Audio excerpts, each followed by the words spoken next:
What is up, everybody? Did I scare you? Did something a little bit different. Happy Monday, everybody. Welcome to Ginger Runner Live, our favorite day of the week and our favorite time of the day. It is now 6:08 in the PM, and tonight's show is about to begin. Episode number 139 of Ginger Runner Live. And we are obviously not in Los Angeles. We're not in our regular homestead. We are in Seattle. We were up here for a friend's wedding, and then we have a race next weekend that we are running. And I don't think it could have come at, like, tonight's show couldn't have worked out better with our guest because I think we're going to need to pick Andy's brain a lot in this loop-based racing environment, because we have a loop-based race coming up this weekend. And our guest tonight, Andy Pearson, just completed second place, or I think it would be first loser or last DNF. I can't wait to find out more about this. But Andy Pearson ran Big's Backyard Ultra, and just wait till you hear about this race. Welcome, everyone, to Ginger Runner Live. Let's get this show on the road.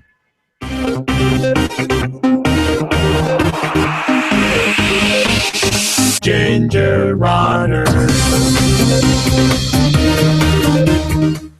Yay! I don't know if you guys could hear the car horn, but there was a 3-minute long car horn that just rode by. Welcome, everyone, to Ginger Runner Live, episode number 139. Very excited about tonight's show. Tonight's guest, he is a buddy of mine and Kim's, just an awesome Southern California trail runner. But he's been global this last year, and we can talk a little bit about it, about where he's been traveling this whole year. And he's managed to train for some huge races, Western States, Mogollon 100, and most recently, kind of a surprise. I didn't know he was ready or doing this race until he just posted on Facebook, like, hey, I'm going to go do this. Wish me luck. And I'm fascinated by this race. It's called Big's Backyard Ultra. I think it goes by a couple different names like that, but it essentially is Big's Backyard Ultra.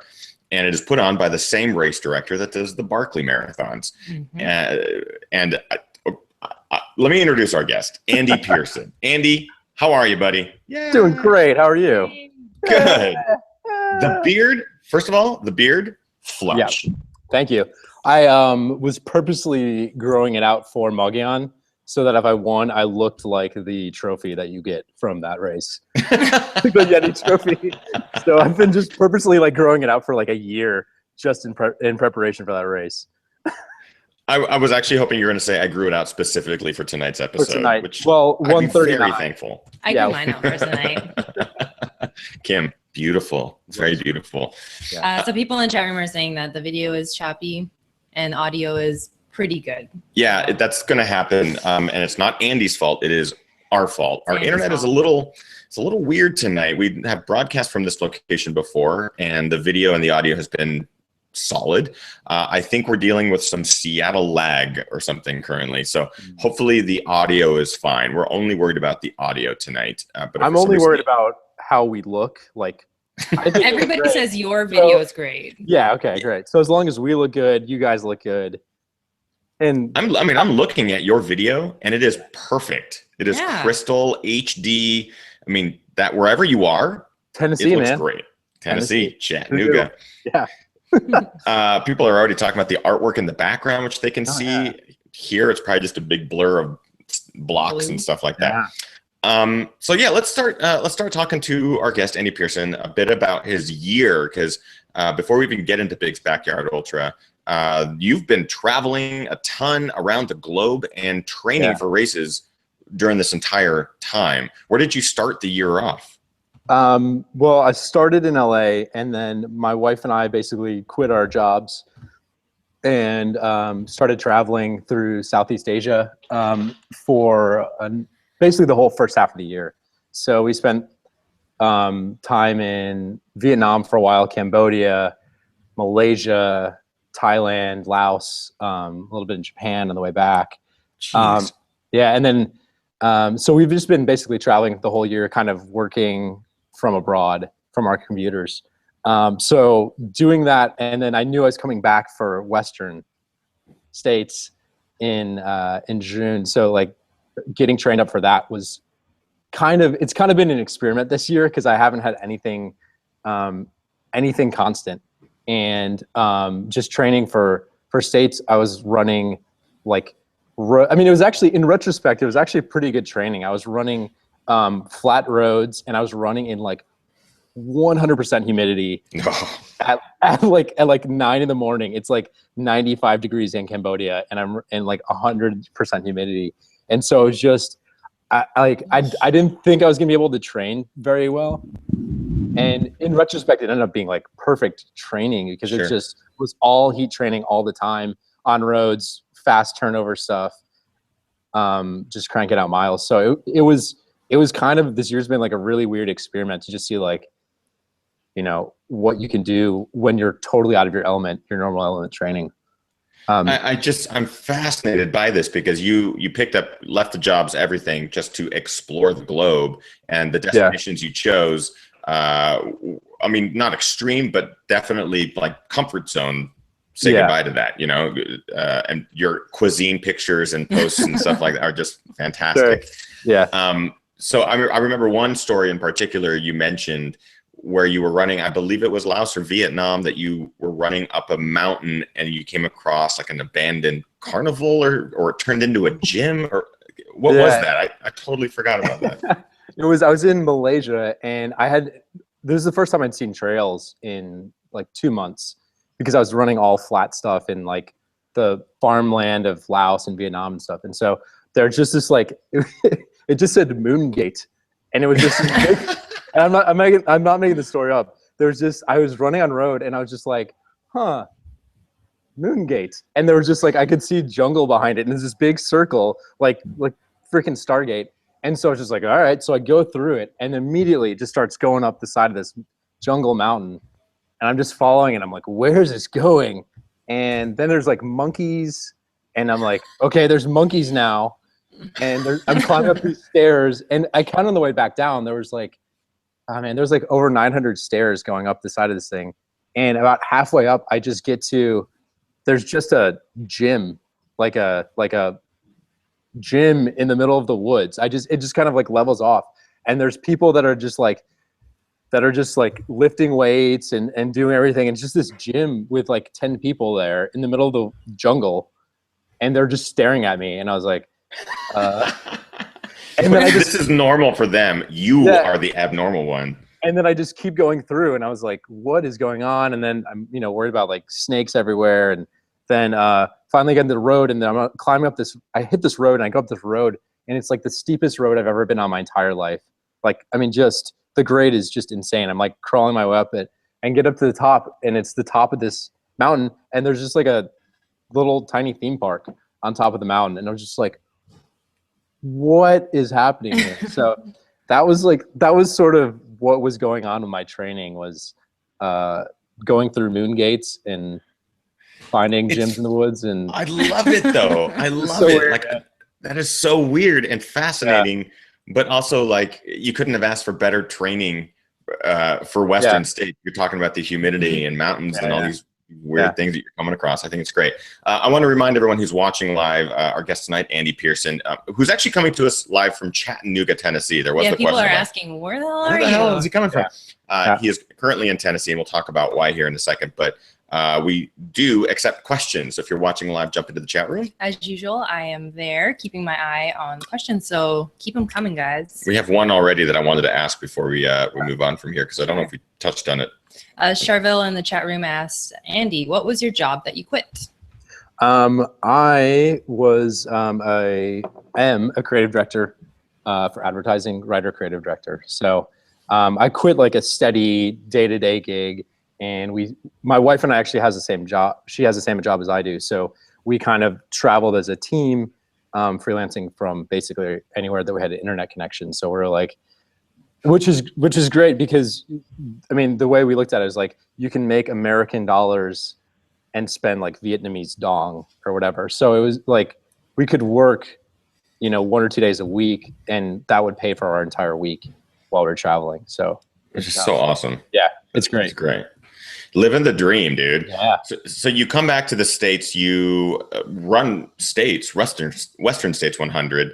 Yeah. How was that for you this year? It was great. It was my first time, and had a great day. I mean, it wasn't, I mean, you know, not like top 10 or anything, but I had a really good day. I ran like a 20:33, and 42nd place, which is stout amongst a field of some of the best in the world. Yeah, it was great, and I had an awesome day and just like executed on every single point of it, and never really had much of a low point. I was kind of getting to Rucky Chucky, getting to the river. It was just really hot at that point, and like the baptism in that river when you come out the other side, it sounds silly. I was just like totally reborn, and just had a great rest of the race. So I had a wonderful day running, and I'm excited. Put my name in again, so hopefully I'll get back again sometime. Absolutely. Yeah. I mean, it was awesome to see you because every time we saw you, you were one of the few that was smiling and laughing and just having an awesome time, especially, later in the race. Everyone's just getting crushed, and you're rolling in like, this is awesome. All my training worked. I think I was more like surprised than anything else. I was like, I don't Sure. Yeah, like I said, the training has been so wonky. So like and then when I did Magyar, like my training for that was like even more wonked out. So it's been a funny year. So I've been happy to run really well and have a good time every race I've been out so far. So it's been nice. Nice, man. Yeah. We have a lot of people in the chat room now saying our video is much better, which is great. We also have a lot of people in the chat room with the hashtag $1 for dong. Andy, you started it. You'll have to use this somewhere in advertising. $1 for dong. There's also a question in the chat room from Micah. Andy, what's on tap for tonight? What are you drinking? I wanted to go with something local. This is a Wiseacre from here in Tennessee. It's from Memphis. It's a yum smoked Hell's Lager, and it is delightfully smoked. Not over smoked, but just the right amount. It smells awesome. Great. It smells like smoke. Yeah, it's just awesome. We have a race this week, so we aren't partaking in the beer. We're saving it as a wonderful surprise at the end of the race. What race are you guys doing? What's going on? We're gonna do Big's backyard ultra. Yeah, we're gonna go do that. Yeah, he's doing another one this weekend. We are running the Carkeek 12-hour, which it's a loop-based course. It's a 2-mile loop with 500 feet of gain per loop, and 12-hour limit. You do as many loops as you can in 12 hours. Yeah, which is gonna be, And you're also supposed to wear a costume. Yeah, you're supposed to wear a costume and eat Halloween candy. Yep, I'm gonna dress up as Andy. Oh yeah. I'm going to dress up as you dressing up as Andy. So meta. And then someone will dress up as Kim, dressed up as me, dressed up as Andy. And then someone will do $1 for dong. No. Okay, fine. $1 for dong. $1 for dong.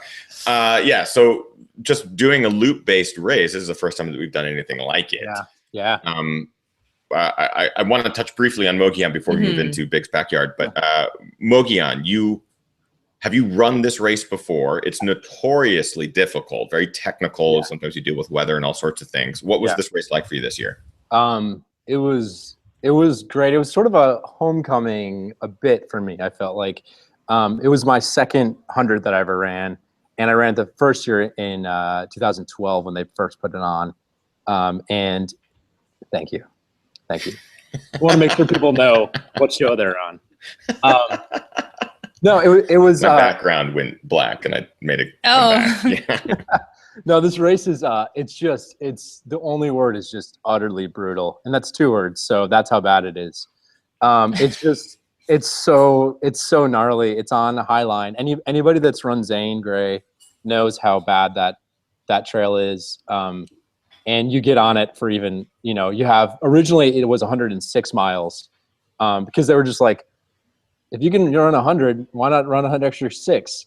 So like at mile 100, or it was like 99, there's just this like climb called the Dick Knocker that you just that like when you're like, this is what I normally be finishing the race, you just are again just kind of crawling up the side of this thing. Sure. So I did pretty well my original. I mean, not pretty well, but I got second place originally to Jamil Curry, who's now taking the race over, but he beat me by something like 5.5 hours. Jeez. Damn it, Jamil. I'm wearing Jamil's shirt, the Run Steep Get High stuff. Did you wear it to like rub it into Andy? Yeah. Just, hey, Andy, how does this look? Yeah. Rub it in. He's now the race director, right? Yeah. He's the race director. On top of the time when he beat me by 5.5 hours, in the middle of the race, he also stopped to change an old couple's tire. their car had broken down, and in the middle of the race, I'm not making this up, he like changed their car tire. So I've been trying to get back to this race for years, and because it is just my favorite. It's my favorite race. It's the area is just of northern Arizona is so gorgeous, and you get out on this Mogollon Rim, and you can see for miles all around. And the race, there's elk all over the course. You see all kinds of wildlife, and then I've never run anything so technical in my life. And you're running the Highline Trail for, I guess, 27 miles are on the Highline Trail. But even beyond that, there's like really, really technical running. And I went out and had a great race and led from the first step, and ended up going sub 24 for the third sub 24 finish ever on that thing. Granted, they did take off 6 miles of the course, so there's a bit of an asterisk there, but no, it was a great day. Whatever. And the funny thing here is, like, again, my training was so not appropriate for this race, because we had been in Amsterdam for like a month before this. So and I'd never been to Amsterdam before. Amsterdam is not only just flat, it's actually like below sea level. Right. So you're not even just at sea level, you're like 10 feet below. And so there's just nothing technical, nothing like the temperature was pretty pleasant the whole time. The food was terrible. The food is terrible. I'm eating like raw meats and fried food the whole time. And honestly, I picked up Jason Koop's book. I don't know if you've read it yet, but I have, yeah. Mm-hmm. It's great. And I was just like, I basically need to train my ass off as hard as I can, doing whatever I have on me, which is just a ton of speed work. So I ended up just doing boatloads of speed work as much as I could, and which is not appropriate for this race at all. Right. But it somehow worked out where I was just cranking all day, and the technical stuff didn't really bother me. I was just picking my way through, and I had a really rough patch. About halfway through the race, I started stumbling around on this climb, and I couldn't breathe because I was at above 8,000 feet, and I'd been at below sea level for a while, and so I was climbing up, and then I finally got to an aid station at mile 56 and felt better, and I peed like a mile later, and it was just like, it was like brown, like rye pale ale style, and I was like, oh right, that's why I felt like shit, because I was severely dehydrated, because it was also like, I think they said like low 90s or something that day. So super hot. Yeah. So on top of everything, that course like just never stops coming at you. It just is, everything is coming at you. But I had a great day and got 23:16. Yeah, 23:16, which was good for first place overall. And we don't have a picture of it, but there is a picture on Andy's Instagram, which is shot this, right? Yep. So go to Instagram and it's I even shot this. It is a giant Mogollon monster. It's like a Yeti, like a Sasquatch. The picture is fantastic. What does that thing? What? I was gonna say, I like the picture of it seat belted in. That's so funny. Where is that right now? It's back home in Santa Monica. Got it. Yeah, I miss it dearly. My wife is also there. I also miss her, but I miss the trophy a lot. I miss my wife, but I miss that Mogollon monster. Oh my god! I think they got it from Sky Mall. Like if you Google like Sky Mall Yeti, like that's where it's from. Really? Yeah, I think so. It's like originally it's like a lawn ornament from Sky Mall that they just like put on a piece of wood and give it to you.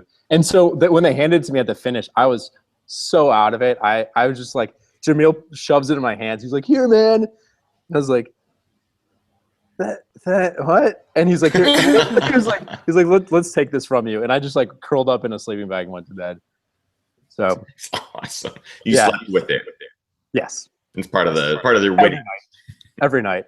No, but honestly, I highly recommend that race for anyone that's looking for something really gnarly. It's also a hard rock qualifier, and you get UTMB points for it. So, awesome.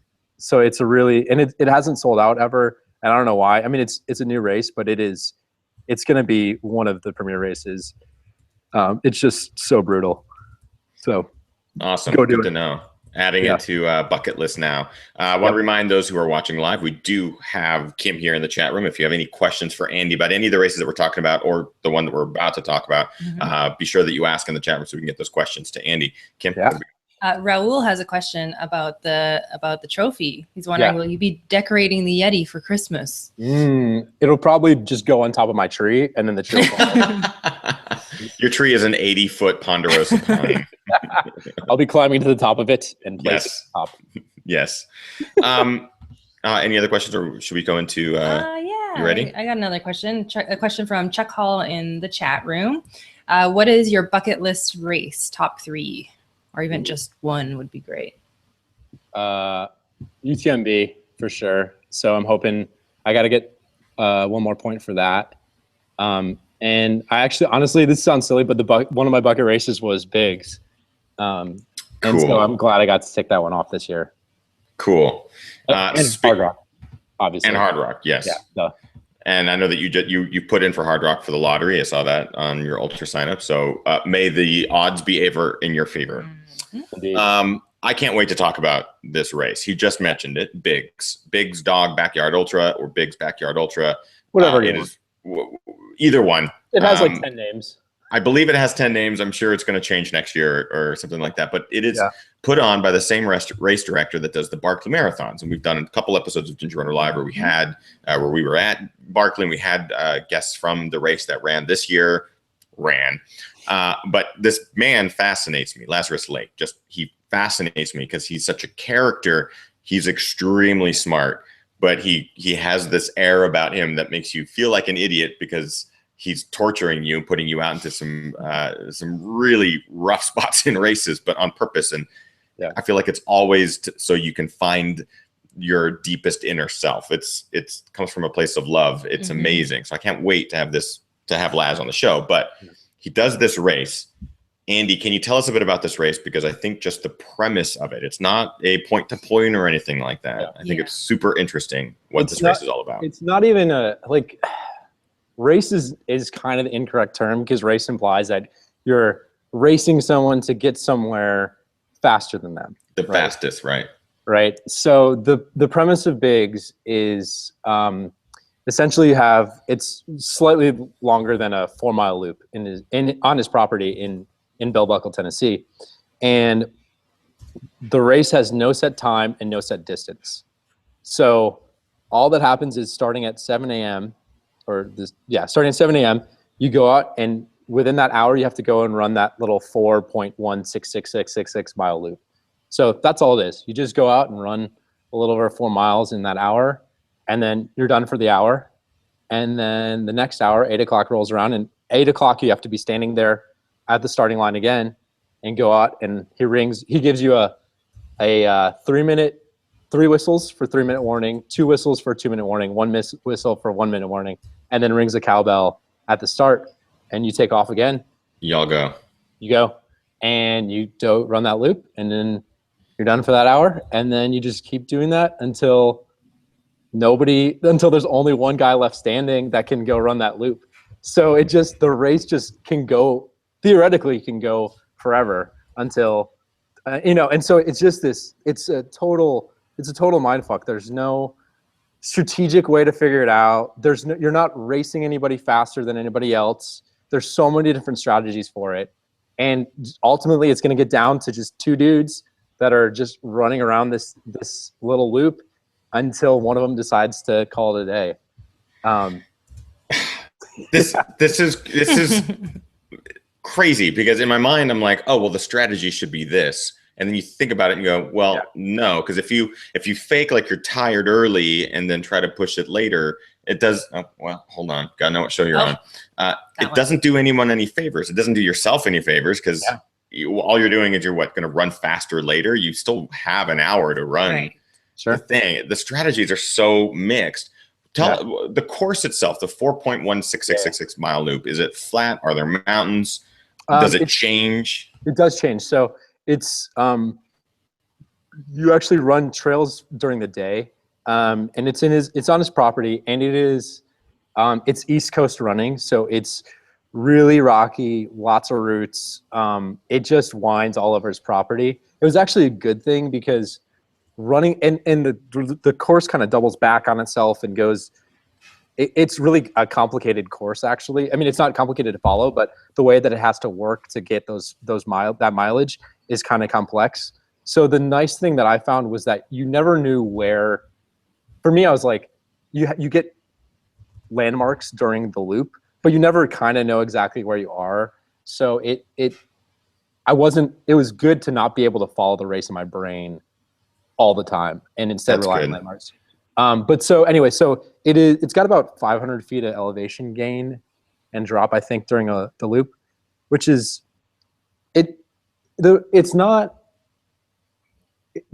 for some reason the race is way more brutal than it seems like when you're running it. Like it is really, really brutal. It is surprising how messed up you'll start to feel just doing this thing over and over again. I was super surprised because you run the first time, you're like, yeah, it's not that bad. And then you just keep doing it and you're like, why is this thing beating the shit out of me? So you do that during the day, and then at night, it actually switches over to a road. So you have an out and back, the same mileage out and back on a road. And it's just a long old country road that you get on and you run a little over 2 miles out and then you turn around and run back. Jeez. Yeah. And then again, 7 a.m. the next morning, you go back to the trail.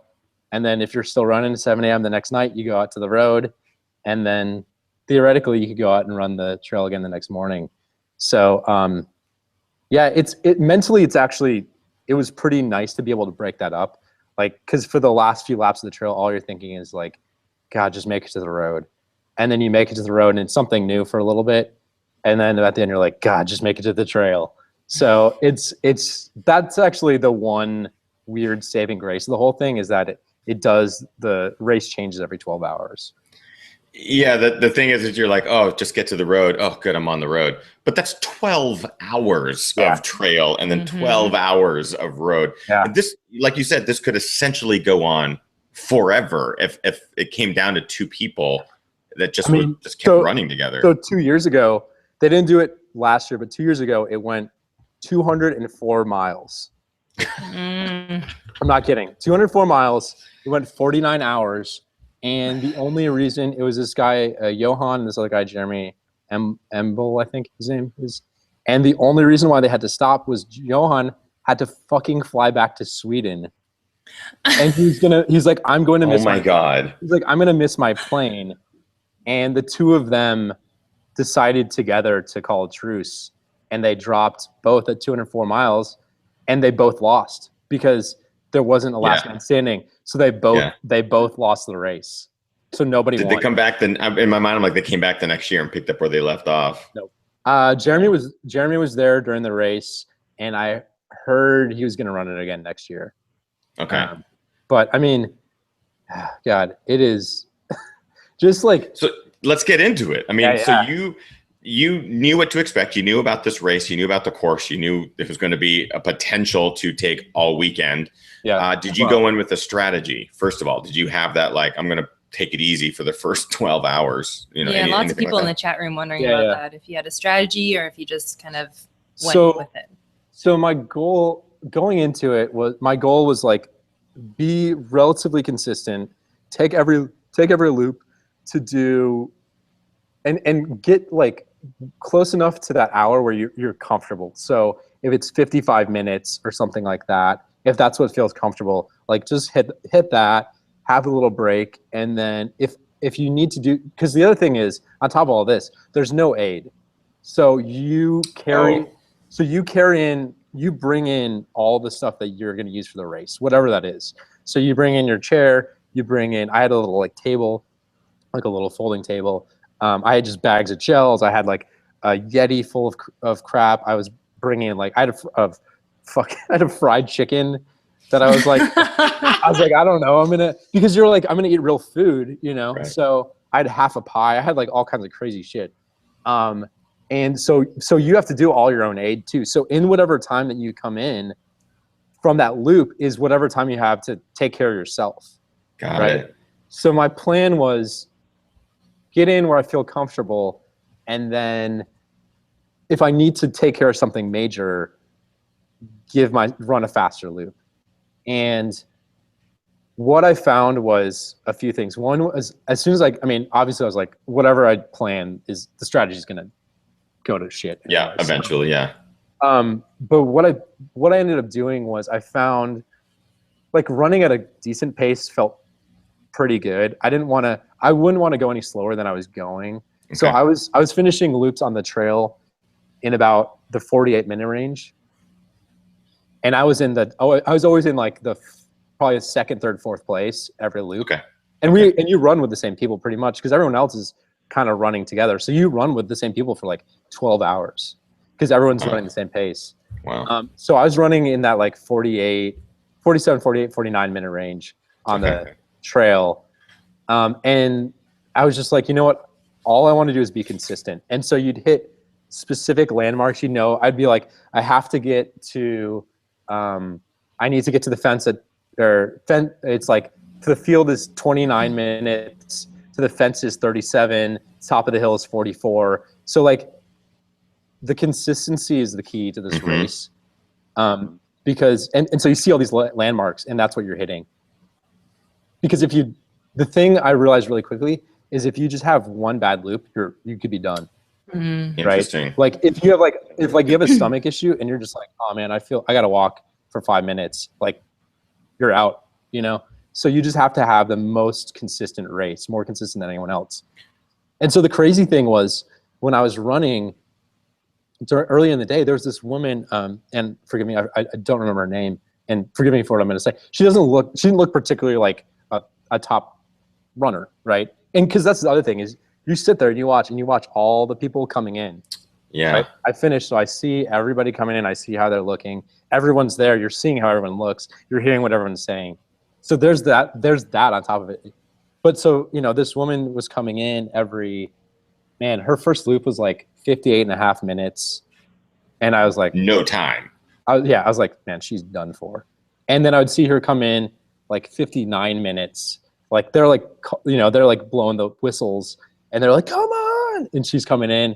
And this is the first few loops. And I was like, man, this woman this is going to be an early day for her. And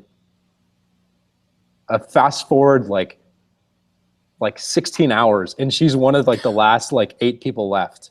And I'm not kidding. Wow. I'm not kidding because that's the thing. That's the crazy thing about this race is you can run it in a totally different fashion than anybody else. And you could still potentially win. And so she was out running all night with us. And she was so freaking consistent. She would come in with like 57.5 minutes left every time. And she just kept doing it. And you're like, damn, that is impressive. And there's another guy that was this guy, John, again, not super nice dude, did not think he looked particularly like a top of the pack runner. And this guy was finished fourth. He made it all the way to the next morning with us. And he was coming in on like 59s, 58s, 59s a lot of the time. Wow. So it's such a different kind of style race that you're like, you never know who's winning because everybody's winning. And that's the joke. That's the joke that they keep saying the best part is that the whole time you cross the finish line, you come back around and there's all these, lads and all the old guys. They're like, you're in first place. And it was just like, and they're like, you're in second. Now you're in first. And the joke never got old. I mean, they were making that joke for like the entire, like 20 something hours. They're making this joke. Anytime you cross that line, you're like, oh man, you got it back in first place. Nice job. That's amazing. So everyone's in first place until you drop, it's pretty wild. There's no race like it. Yeah. How many people started? I mean, well, first of all, is this a race that you can talk about? Or is it like Barkley where there are unspoken ways to apply and stuff like that? No. People are clear. This is, I think I can. I mean, it's on Ultra Sign Up. It's like okay, great. Yes. It's like disappointingly easy to sign up for this race. No, there were 47 starters. I think there's 60 spots, and we only had 47 people start. Got it. but yeah, it's on also sign up. It was, it's easy to get in. And actually, do you camp out on his property? Like, do you stay in a local? Okay. You can. I had work that day, so I had to drive. I had to get a hotel, but and actually, I don't know if I can say this, although he didn't tell me that I couldn't. So, the winner gets an automatic spot to Barkley. Oh, that's cool. And I didn't even know that until the race started. People were talking. They're like, "Oh, the winner gets an automatic spot to Barkley," and I was like, "I'm sorry, what?" So if like this race isn't punishing enough, then they're like, "Congrats, you get to go freaking run." Right, you really get to go suffer. Yeah. So so there was a guy I was running with, Mark Levinson, he'd run it before, and he was like, "I'm here for the spot." So that's an added rub to the whole thing. So when you drop out, you're like, "There goes my chance at Barkley." You're like, no. Yeah. I mean, especially so close. I mean, you were technically the last DNF, the first loser, second place, which is, I can't wait to find out more about these later hours of this race. We do have some questions. I want to make sure that we get through some of these questions. We have lots of questions. Yeah, if you guys continue to have questions during this conversation with Andy about Big's Backyard, please let them pop into the chat room. Kim will pull them. Here we go. Let it flow. Question from Pete. Andy, what's the entry fee for Big's Backyard? Did you buy Laz a pack of smokes and a flannel shirt that matches the one you're wearing?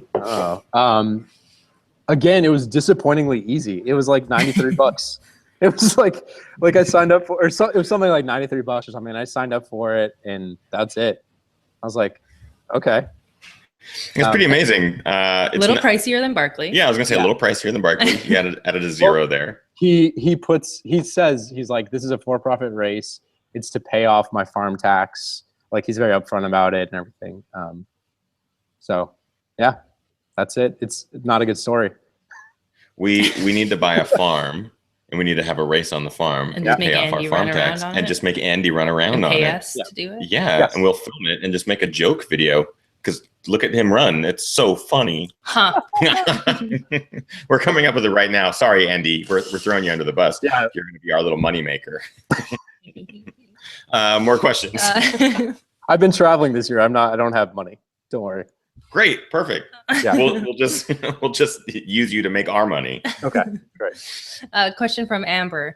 Andy, what's the average number of times a person runs these loops? So, Good question. Yeah. Like, are people out there for 12 hours and that's kind of the average, or? There's, I don't mean to laugh. There was one woman who came from England and didn't make it through the first loop. Yeah. She's watching the show. She knows where you live. She just thumbs down to this video. She just thumbs down. Yeah. She's asleep.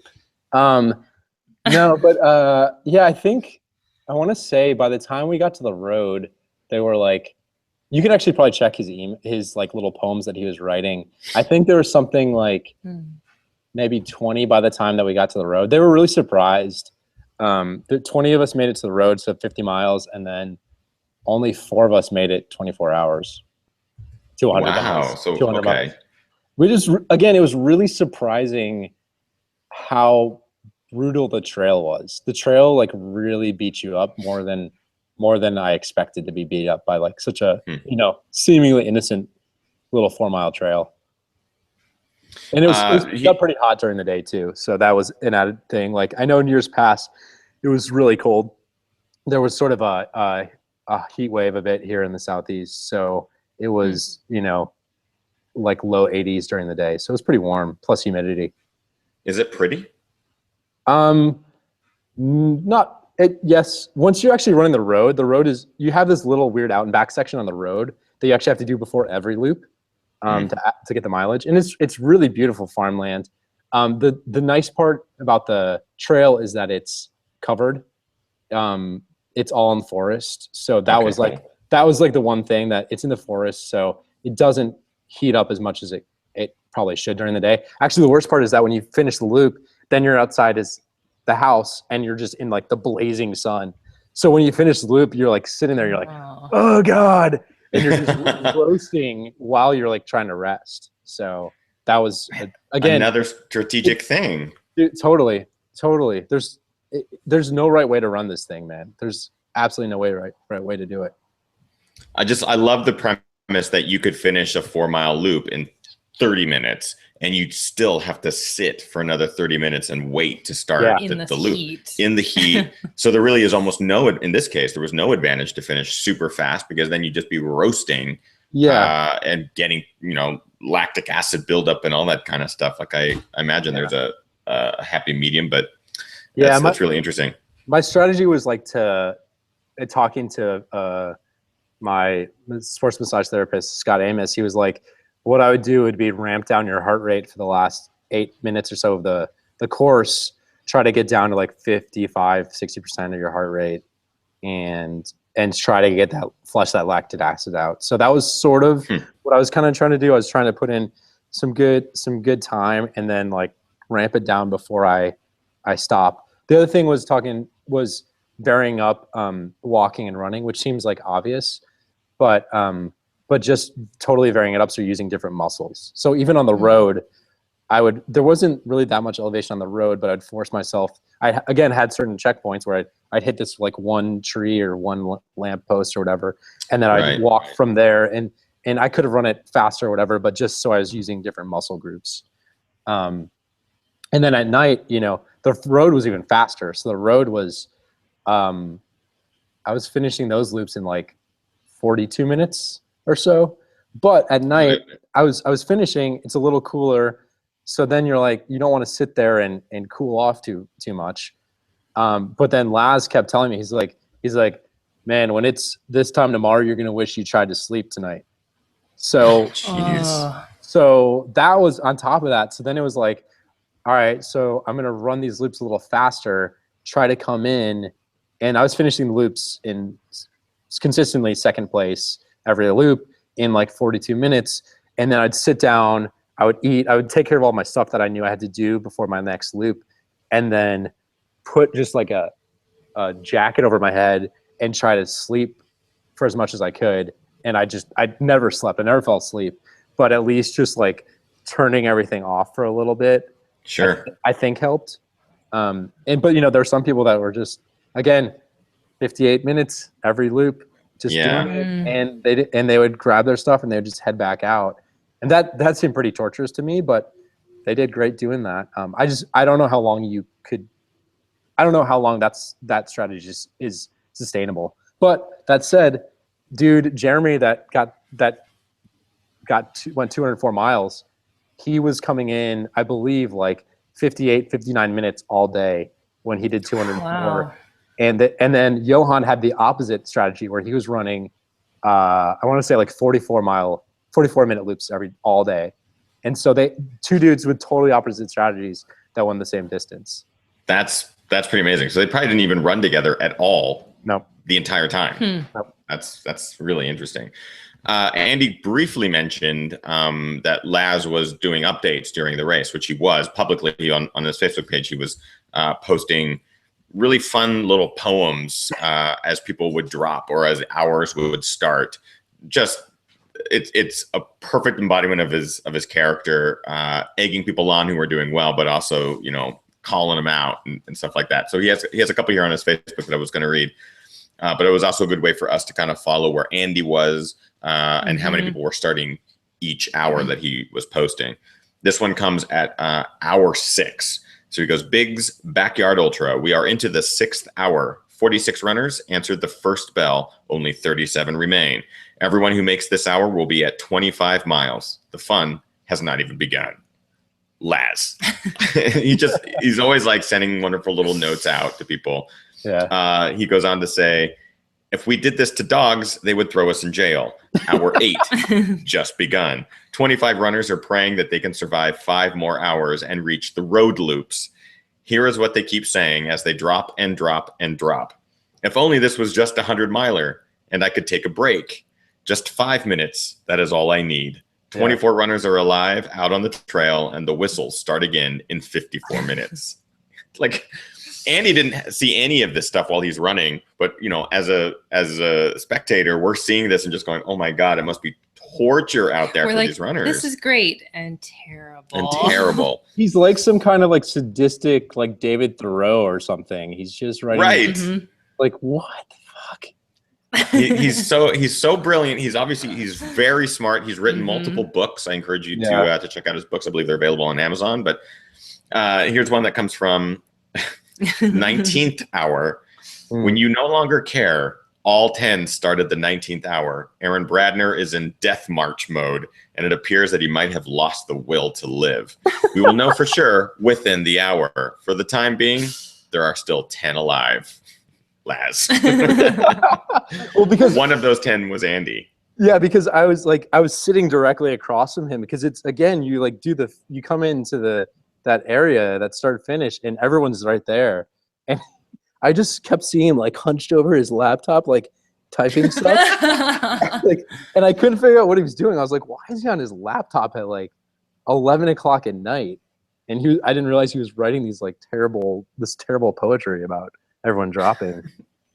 This is the last one I'll read, but it's going to kind of dovetail into the last few hours I wanted to talk to Andy about. We knew it would happen. John Sharp is out. It was disgusting, as John was the victim of a global conspiracy by mainstream media and international financial institutions who rigged this race. John was the very, very best runner in the field. He was amazingly better than the other runners, maybe the best runner that anyone ever saw. A lot of people told him that, but he was treated unfairly by the press and threatened to crooked, spooky clowns. Charlie, Bobek, and Andy run on. Andy and Bobek are a lot faster than Charlie and a lot younger. Let me turn this on. We need you guys to know what show you're on. Charlie and Bobek run on. Andy and Bobek are a lot faster than Charlie and a lot younger. They finish every loop way ahead of him, but they cannot leave him behind because he catches up every hour. They cannot run off and leave him behind. They will have to break the tough old buzzard down. That could prove to be an interesting proposition. Yeah. Laz. So these last few hours, at this point, are you thinking in your mind, I need to like mess with Bobek and Charlie and like maybe jump up ahead and show them that you still have lots of strength? Are you playing any mental games at this point? No, not really, because here's the other crazy thing is like, because you're running with, I mean, for the most part, you're running with all these people. And so like you become really good friends with everybody that you're competing against, which is like naturally kind of what happens when you're, sort of in a race when you run, but like you don't spend like 24 hours running with somebody. And not that I necessarily ran with those other guys that much, but there's also, there's no games at that point. You're just, consistency is the only thing you're trying to accomplish. And because anything that you do that's different is a potential to stop. You're gonna mess up what you already have. If you've made it that far, you're doing something at least okay. So anything out of that is like bad idea. Like even I was like, I had a jug of cranberry juice that I really wanted to drink that I for some reason brought, and I had the fried chicken, and I was like, I want that fried chicken, and I was like, but if I eat it and it turns my stomach, I'm done. So like even something like that, you're just like, I don't know if it's worth it to make any little tweak to what I'm doing. Right. But yeah, I mean, those guys, you're just, I kind of knew it was going to come down to Charlie and me. I sort of assumed that. And for you guys, that it's Charlie Engel, who a lot of you guys probably have heard of. He's certainly a tough old buzzard. He's a great dude. And I know. Also a SoCal guy. Yeah. Yeah. He lives in North Carolina now, I believe. Oh, I thought he was San Diego. He must have moved. He got married. He lives in North Carolina now. Got it. But I mean, he's run Badwater a ton of times, finished third, I believe, multiple times. He's always like 3, 5, 6, something like that. Ran across the Sahara, all that stuff. So I was like, this dude, he's 54 years old. But I was like, this guy is tough as nails, and I just know it's going to come down to me and him. And he's run it before. But same thing. He was coming in, I want to say like in like 55s and stuff, that wow. range. Wow. And so I was like, but again, you're always in first place. Everyone's in first place. So you can't tell like how well anybody else is doing. You have no idea. And this other guy, Bobek, was frankly an unknown pretty much. I think this was second 100-miler or of that distance. He's from Missoula. He was a really quiet guy all day, but was also like ultra consistent and never looked like he was faltering. And he was kind of hard to read, and no one really expected him to be there just because he didn't have a lot of finishes. So that was kind of tough. And so then it was like the three of us. John was the guy I was talking about that was coming in like 58s and stuff, and really nice guy. And he ended up, I think the last loop kind of after 100, he just was, I think something happened and he has like kind of stopped walking back. But that's the other thing, like maybe an acute thing happens. Like you might, there's so many ways to drop out of this race. You can time out. You can just not make it back in time, or you can just decide to not go back out for another loop. And the thing I found was, especially at night when you're sitting there and you're just sitting in your chair and you just hear like 3 whistles and you're just like, oh God. So over it. Yeah. You're just like, and you sit there and at first, like you're like the first early loops, you're like, all right, let's get back in. And then as it goes on, like you just have your jacket over your head and you're just like, you hear the whistles and I would just take my jacket off and just like glare at Lazarus. I would just like, I'm sure he can see it in everyone's face. I'm sure that's the favorite part. I think that's why he does these events is for that look. Right. Yeah. And so there's just the whistles and you're just like, and I wouldn't move for the first time. And then there would be 2 more whistles. And then I would like kind of start to get up. But I always found having to make yourself get up was way worse than running. Once you're actually running, you're like, oh, this is fine. Like I do this. This isn't like this isn't a big deal. But like the mentally to pull yourself out of the chair and get there was what was the big thing. But then there are other things that can take you out. Like I was talking about that guy Mark Levinson, who's a great runner, and I think Mark could have won it potentially. And in the middle of the night, I feel really bad. He went into his tent to sleep for a second and fell asleep and didn't wake up for the loop. And we're like yelling, we're like, Mark! And we're standing there and like screaming for him and we're like, where is he? And because you can see everybody and he wasn't in his chair and no one knew what was happening and he just fell asleep in his tent and just, that was it. So there's like so many weird ways to get taken out by this race. Yeah. That's the thing. There's like one little tiny mistake and you're done for the day. It's fascinating. Speaking of being taken out, here is Laz's last entry. The final chapter. It was the invisible injury that won out. Andy's Achilles had been gradually deteriorating for many hours. After the 2 youngsters hammered each other during hour 28, Bobek pulling away, Andy bowed out after the finish. To the dismay of throngs of Andy Pearson fans, us included. It was just us. It was just us. It's just Kim and I. Bobek is out on the deciding loop. For the first time, he is alone. In somewhere around a half hour, we will know if there's a finisher this year. We already know who it has to be. Thanks for listening, Laz. And I'm assuming that because there was no other post really just announcing if Bobek won, but I'm assuming Bobek won. He did indeed, yeah.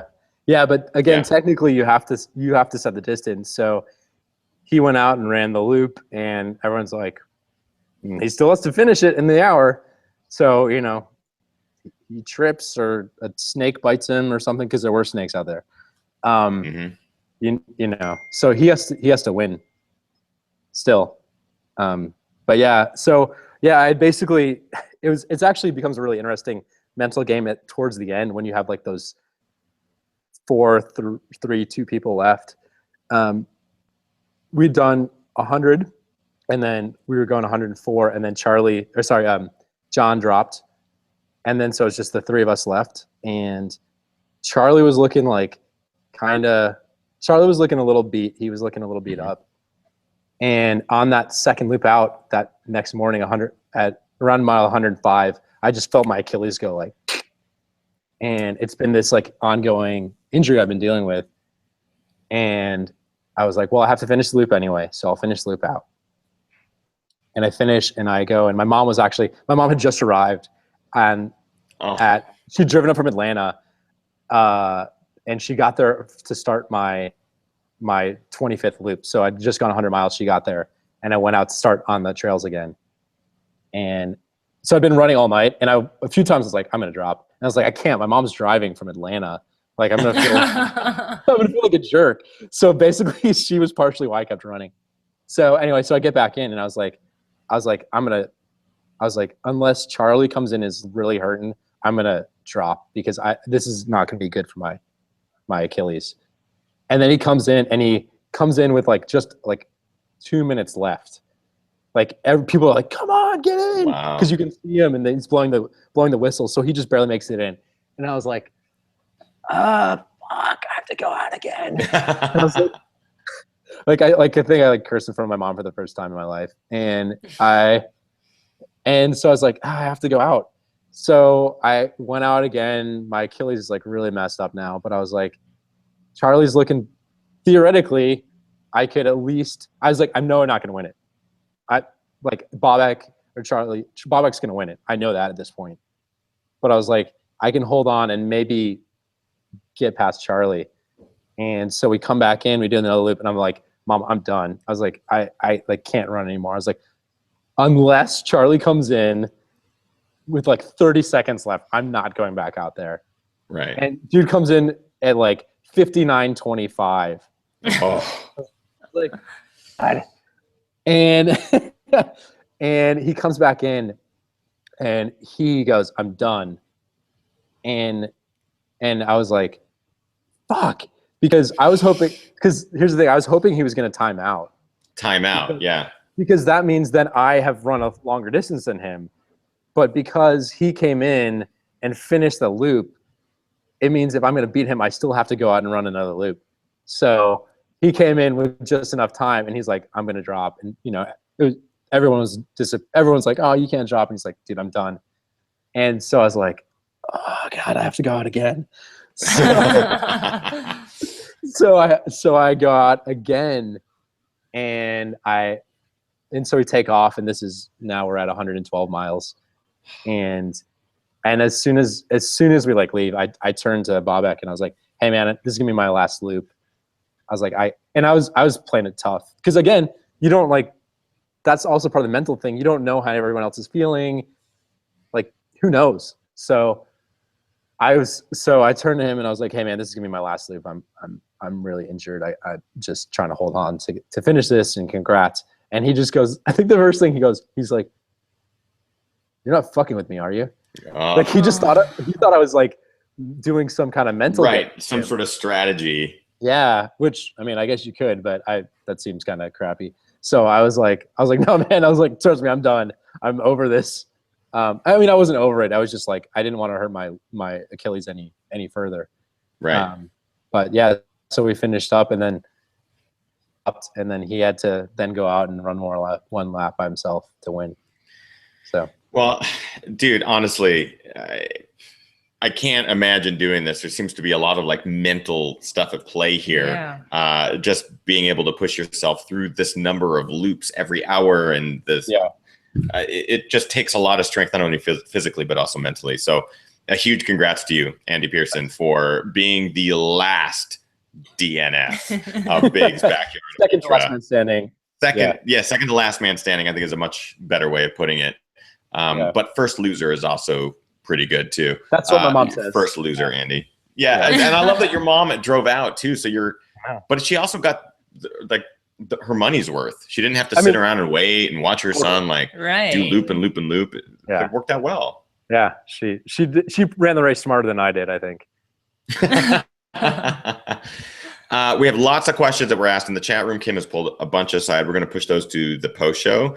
I think the last piece of advice maybe that I would love to hear, Andy, is for those who are looking to do maybe a loop-based race. This one is very different, but for those who may be looking to do some sort of loop-based or across the years, or the races that are on the track, and you do as many as you can. And any advice for people who are looking to do that as opposed to a typical 100 or 50 mile or 50K?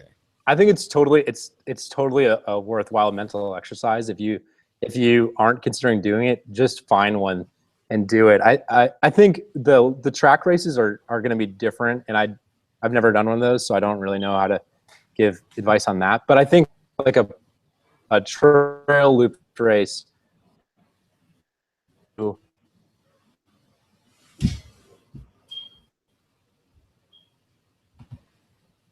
Oh, of course. Oh, Like no. right towards the end. Yeah. Andy, we lost a little bit of audio on you. Yeah. So But go what ahead I'm and saying, repeat that. Yeah. the key is to find little markers and landmarks along the way during your race, and use those as points to judge your performance and adjust from there. So it's always about consistency on those kinds of things and adjusting throughout the day. But that's great. It's a totally different exercise mentally, and it'll make you a stronger runner, a stronger ultra runner by doing that kind of thing. It's a different kind of training, you know? Awesome. Well, dude, a huge congrats. And also a huge congrats to Bobek and to Charlie for being the last three and for Bobek for winning the whole thing. I think that's fantastic. Can't wait to see what he does at Barkley. Well, just to put it in perspective, Charlie's actually attempted Barkley. I don't know how many times. I know of one because he does videos and stuff, and I believe he threw that video onto YouTube. I believe it was Charlie. Long time. He definitely had a tough day. They definitely have a tough day. It's a fun video if it is him and it is online. It was years ago that I watched it. I hope it's him because it was fun.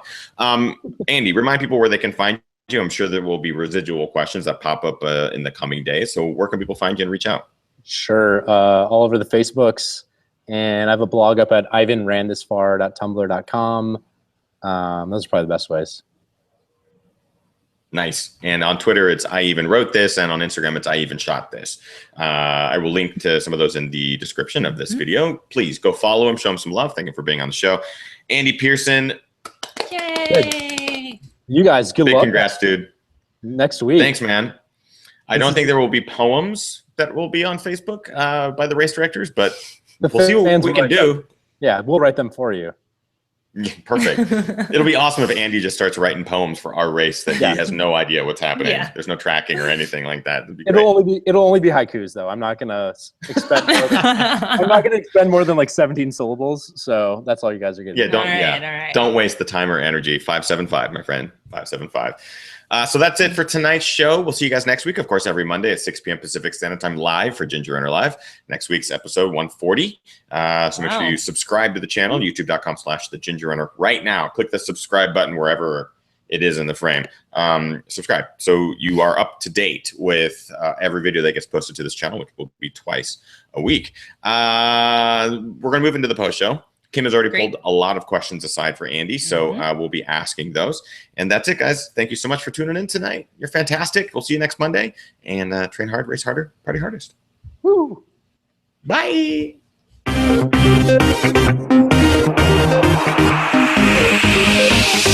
Ginger Runner. Nice. Seriously, Andy, huge congrats, man, because it just sounds like a beast of a race that just plays with your mind for a day and beyond. I mean, it's just it's a monster. Yeah. We got tons of questions for you. People were asking away. Let's go through. I had tons of questions for myself. I was like, what the fuck is this? Why am I doing this? I was like, what is happening here? Yeah, totally. All right. Question from Pete. Andy, did you have any crew to help you at the lap area? And was crew even allowed? So did anybody have crew there? So like I said, my mom came there, but only starting in the 24th hour. A lot of people did tend to have crews. The last like 4 or 5, 6 of us all had crews except for me until my mom showed up. It was a nice, honestly, it was like a kind of a nice mental boost. I was like, hi mom. I was like, hey. And so it was kind of like, it worked out surprisingly well, actually. Yeah. And I imagine you knew she was coming. So it was probably like something you could look forward to. I'm going to see a familiar face and it'll pump the adrenaline up again. Well, like I said, it was mostly like, oh man, I'm going to feel like such a jerk if I drop. And she drives all the way, like gets up at like 3 a.m. to drive up to Tennessee. So it was more out of like fear and like potential shame that I stayed in the race. Hey, whatever works. Seriously, whatever works in that case to keep you moving forward. Totally. What else we got? Question from Kimosabi75. Andy, was the trail marked? It was marked. It's relatively easy to follow. There's some little like weird turns and stuff, but I mean, if you're gonna run it 10 times, like you kind of learn it pretty quickly. Question from Kim in the chat room. Andy, different shoes for trail loop versus road loop of the race? Which shoes did you use? Great question. Great question. So I started off in my New Balance road shoes, actually my 1400 V4s, because I was like, I can't be that technical. And then on the second loop, I kicked a rock, and I was like, I've broken my toe now. I'm pretty sure I've broken my toe. And so I switched to my New Balance Vasi Summits for the trail. And then as soon as I put them on, I was like, oh, right. That's why they invented trail shoes for trail. And I like kind of felt dumb about it. They're great. And then on the road, I went back to my 1400s and then got to switch. So again, there was sort of a nice, there's sort of that nice mental shift every 12 hours for the race. That's good. And that actually, did you carry like a handheld, or did you have a pack on or anything like that? Or did you really feel like you didn't need it since the loop was so short? I had one handheld that I just ran with the whole time. And I just, my strategy was I put a gel in there or something, 100 calories, had that in there that I'd eat like 20 minutes into the loop. And then because I was finishing around like 50 minutes, I would get back, I would eat some real food, and then sort of do that all over again. But I was down in a 20-ounce bottle every loop. It was pretty hot. Nice. Okay. Yeah. That's good to know. Yeah. A question from Elaine. Did you wear the same clothes for the whole race? So did you switch it up? Right. At night, changed into something. I just had like a tank top sort of thing during the day, and I switched out a lot of like headgear. I had a lot of costume, like hair costume changes. Like braces, like actual. Yeah, headgear. No, I had like hats and like visors, and it was sort of nice to like change out. And then at night, I was just like so crusty, you know, that was the nice thing is like you come back every hour, so you can make any adjustments you want. And so just like having, like normally when I wouldn't make those changes, I was kind of making those like little minor adjustments throughout the whole race. Got it. That's good. There's this question that's been ongoing in the chat room. What flavor people are dying to know what flavor pie it was. Wait, say that again? What flavor pie it was. It was an apple rhubarb, and I didn't eat it, and I'm so pissed. I'm like, I didn't get into it at all, and it sat in my bags, and then I got back to my hotel room, and then like 3 days later, it had mold on it, and I was like, fuck! It's like the rhubarb pie. People were arguing. People were like, no, it's definitely rhubarb because it's the South. And people were like, no, it's apple. No, it's cherry. So it's apple rhubarb. People are also commenting that your food spread was kind of like a Thanksgiving meal. You had the chicken, you had the pie, you had the cranberry the gels. That actually is weird. Yeah. Well, because I read some race reports and people were like, oh man, this guy had some fried chicken, and I was so jealous of it. So I read a couple race reports. And someone else was like, oh, this guy had some pie that he shared with me, and it was awesome. So I basically went out and bought all the stuff that it sounded like people wanted during the race, because you don't get a chance to eat that stuff normally, you know. I was like, this is my chance to eat weird stuff in the middle of a race and eat real food. Big's Backyard Ultra. Yeah, eat weird stuff. That's their tagline. Questions. We also have a friend of the show, Guillaume, in the chat room. Guillaume! He had a comment. He said, hi, Andy. Hi, Guillaume. Bonjour. Bonsoir. By the way, Andy, you posted a video to Guillaume's channel. I think it was this morning or yesterday morning of the cat running into the glass door. Thank you for brightening both Kim and my morning. It was fantastic. Question from Steven in the chat room. Andy, any during the race? Any what? Sorry, you broke up again. Good hallucinations. No, I was super disappointed. You got to do it again. I know. I listened to a lot of music. I had a lot of, that was the road stuff was like, all I did was I put in my iPod and just cranked for like 12 hours. But no hallucinations. Oh, actually, this is not a hallucination. So, Okay. All right. So on the road, It's not. You're on a show. So we're on the road. It's late at night, and it's the first loop that we're doing on the road that's out and back. And there are no lights anywhere. We're just out in the Tennessee countryside, and there's this like one like broken down trailer park house with like a single light bit. It's like the only lamppost on the entire course.